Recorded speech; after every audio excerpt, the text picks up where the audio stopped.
بيحكي صاحب القصة وبيقول: أنا عارف إني ارتكبت غلط كبير جدا ومش هينفع يتصلح، لكن ده اللي حصل وأنا معترف بغلطي. أنا شاب كباقي الشباب، عمري حاليا 24 سنة، والمشكلة كان سببها أبويا لما طردني من البيت. وهو بصراحة كان على طول بينبه عليا إنه في يوم هيطردني.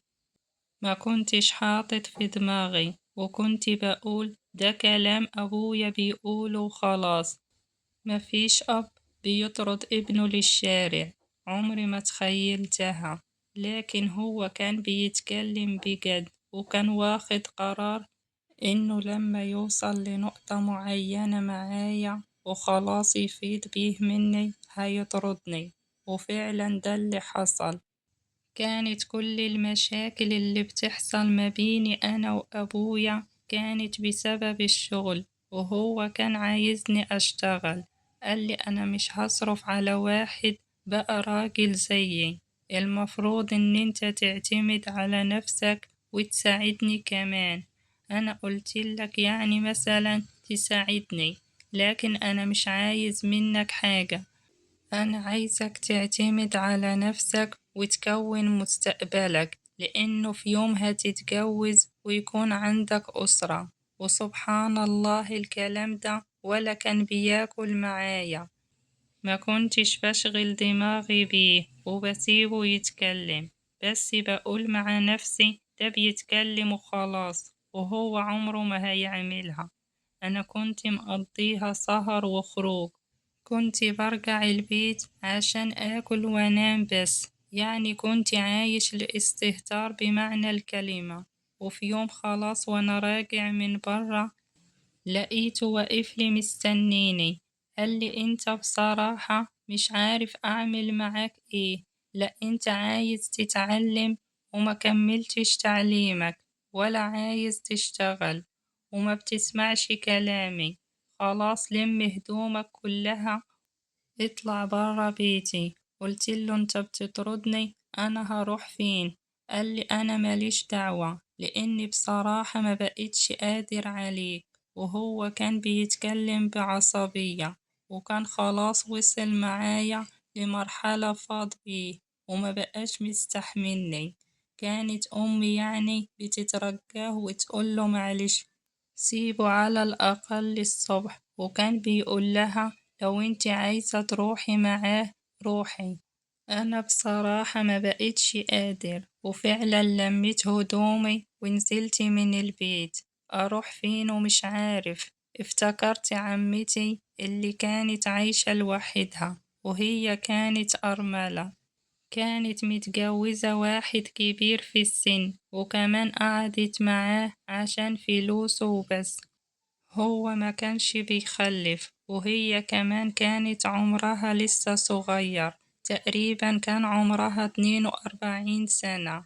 لقيت أمي بتتصل عليا وبتقولي هتروح فين، عرفني بس هتروح فين عشان أبقى مطمنة عليك. قلتلها أنا هروح لعمتي. قالت لي أحسن حل، على الأقل هي مننا ونعرفوها، وكمان هي بتحبك زي ابنها. وهي كانت ساكنة قريبة لينا. رحت لها وخبطت عليها في نص الليل، فتحت لي وهي مستغربة: ايه اللي جابك عندي في الوقت ده؟ هو حد حصل له حاجة؟ قلت لها لا أبدا. قالت لي طيب اتفضل. ولما دخلت قالت لي في ايه؟ يعني شكلك متغير. قلت لها ولا حاجة. قالت لي لا في حاجة، وكمان باين عليك زعلان. قلت لها ما فيش حاجة غير انه اخوك طردني. قالت لي وانت عملتي له ايه؟ قلت لها علشان موضوع الشغل. قالت لي تصدق انه هو صح. قالت لي بس معلش اصبر شوية، اقعد انت بس استريح، عشان الموضوع ده بصراحة محتاج وقت، واحنا مش عايزين نتكلم فيه دلوقتي. قلت لها ماشي. قعدت وجابت لي عشا وغيرت هدومي، أكلت وعدى الليل ده على خير. وعدى يوم واتنين وتلاتة، بس لما عدى أسبوع لاحظت إنه عمتي بقت واحدة تانية. يعني لما أرجع من برا ألاقيها يعني لابسة أحلى حاجة ومظبطة شعرها وعاملة ميك اب كأنها عروسة ومستنية حد. وكمان لاحظت حاجة تانية، إنها بقت بتقرب مني أكتر من اللزوم، بتتصرف معايا تصرفات كانت غريبة. وأنا منكرش إني كنت يعني مصاحب شباب من اللي انتوا عارفينهم، شباب بتاع اليومين دول، وكنا بنتفرج على حاجات وانا كأي شاب، وكمان كان تفكيري كله طايش. لما لقيت عمتي بتستر منها التصرفات دي بصراحة طوعتها. بقى بتحصل مننا حاجات كتير، ومش مرة واتنين وتلاتة، ده بقى يعتبر يوميا. كانت بتقولي ده انت كنت امبارح صغير وما شاء الله بقيت راجل، وكمان بصراحة انت عاجبني وما ترجعش تاني بيتكم. قلتلها انا هرجع فين؟ مش هو طردني؟ وكانت على طول تقعد تقولي حتى لو صالحت ابوك ما تمشيش وخليك معايا واوعى تسيبني. انا منكرش اني كنت ناسي الدنيا وعايش الحياة، يعني ما أقولكوش أحسن حياة، لكن أنا بالنسبة لي أو الشيطان اللي كان راكبني كان مصورها لي كده، بيت وأكل وشرب، وكمان عايش مع عمتي زي اتنين متجوزين. أنا عمري ما كانت المبادرة مني نهائي، هي اللي شجعتني على كده. هي في الأول كانت متضايقة من وجودي معاها في البيت، وكانت بتسألني أنا هرجع بيتنا إمتى، زي ما يكون كانت متضايقة من قعدتي في بيتها، أو كان في حاجة بتحصل وهي مش عايزاني أشوفها، أو كنت بعطلها عليها. لما لقيتني يعني مش عندي نية خالص إني أرجع بيتنا، ابتدت يعني تعمل معايا الحاجات دي، وانا معرفش ازاي اصلا حصل كده. وفي يوم وليلة لقيت نفسي في العالم ده ودخلت جواه ومش عايزة اطلع منه. وكل لما افتكر اللي بيحصل كنت عارف ومتأكد انه كده ما ينفعش، بس بلاقي نفسي جواه ومش عايز اطلع منه.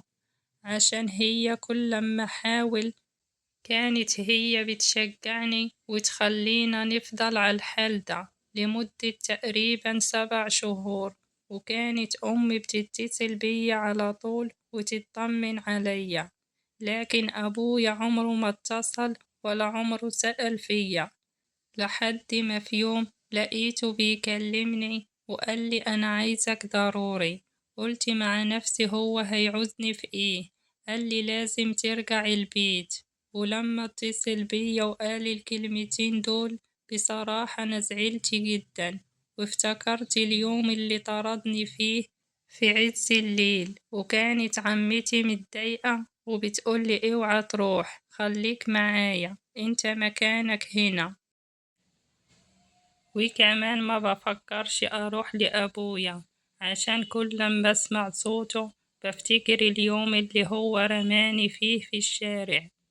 أنا عارف إنه اللي أنا فيه ده غلط في غلط، بقول يا ريتني ما دخلت في يوم من الأيام عند عمتي ولا يعني عملت الحاجات دي. وهي كل يوم بتشدني ليها أكتر من اليوم اللي قبله، وبتخليني مفكرش في حاجة تانية. قعدت أقول لنفسي يعني هي عمتي كده من زمان، ولا لما أنا جيت لها، ولا هي أصلا كانت مع ناس تانية. ما بقيتش فاهم حاجة، وكل اللي أنا عارفه ومتأكد منه إنه الحياة اللي أنا فيها دي مش هي دي الحياة اللي كنت بحلم بيها. وفعلا أنا كنت طايش ومش بتاع شغل، لكن عمري ما فكرت أعمل حاجة زي دي أو إني أوصل للمرحلة دي. ما بقيتش عارف أعمل إيه، أروح لأبويا وأسيب ورايا كل حاجة اللي بصراحة مضايقاني واللي مخلياني حاسس بالذنب على طول.